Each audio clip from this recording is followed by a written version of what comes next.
آج ہم سلطان سلیمان قانونی کے آخری کافی پرپیچ سالوں پر نظر ڈال رہے ہیں۔ سلطنت عثمانیہ عروج پر، لیکن اندرونی کشمکش بھی عروج پر تھی، ہے نا؟ جی بالکل، اور سرحدوں پر بھی بڑی مہمات جاری تھیں۔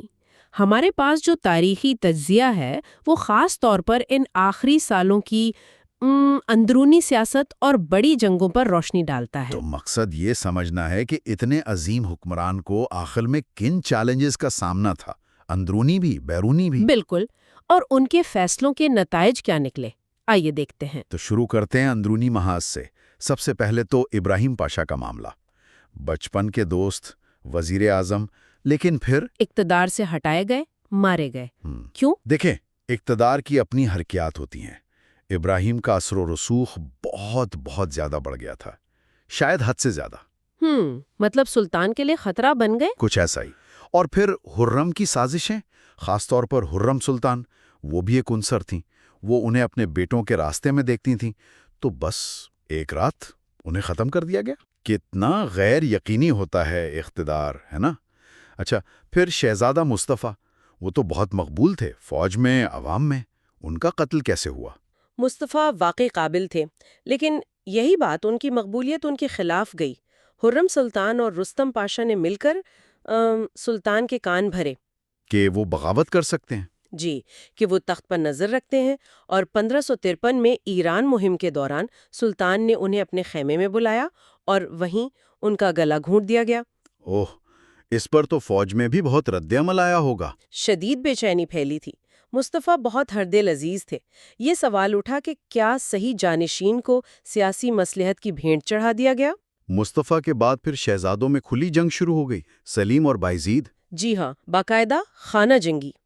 بایزید نے بغاوت کی، شکست کھائی، ایران بھاگ گئے، وہاں شاہ طہماسب کے پاس پناہ لی۔ لیکن سلیمان نے انہیں وہاں بھی نہیں چھوڑا۔ نہیں چھوڑا۔ سلیمان نے دباؤ ڈالا، بہت سارا پیسہ بھی دیا، اور شاہ طہماسب نے بایزید اور ان کے بیٹوں کو حوالے کر دیا۔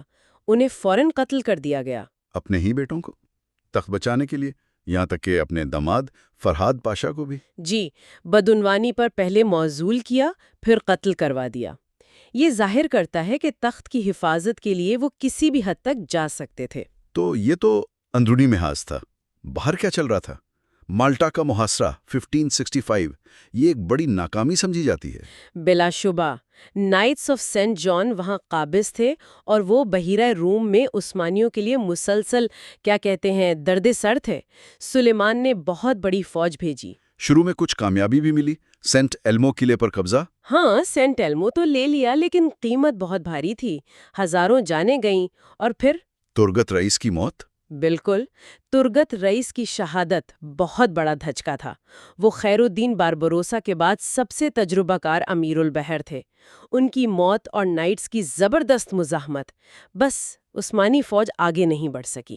اور محاصرہ اٹھانا پڑا۔ جی، ستمبر 1565 میں، 4 مہینے بعد۔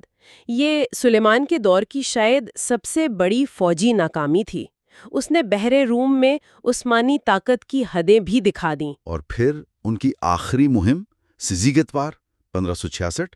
حیرانی ہوتی ہے کہ 74 سال کی عمر، شدید بیماری، پھر بھی خود گئے۔ یہ ان کا عزم تھا، یا شاید مالٹا کی ناکامی کے بعد ساخت بحال کرنے کی کوشش، ہنگری میں نکولا زرنسکی کے خلاف۔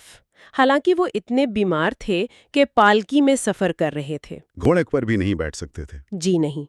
اگست میں سیزیگت وار پہنچے، محاصرہ شروع کیا۔ لیکن فتح سے پہلے ہی؟ ہاں، قلعہ فتح ہونے سے بس 2 دن پہلے، 5 یا 6 سپٹمبر کی رات ان کا انتقال ہو گیا۔ اور اس خبر کو چھپایا گیا، یہ کیسے ممکن ہوا؟ یہ کمال تھا صدر اعظم سوکلو محمد پاشا کا۔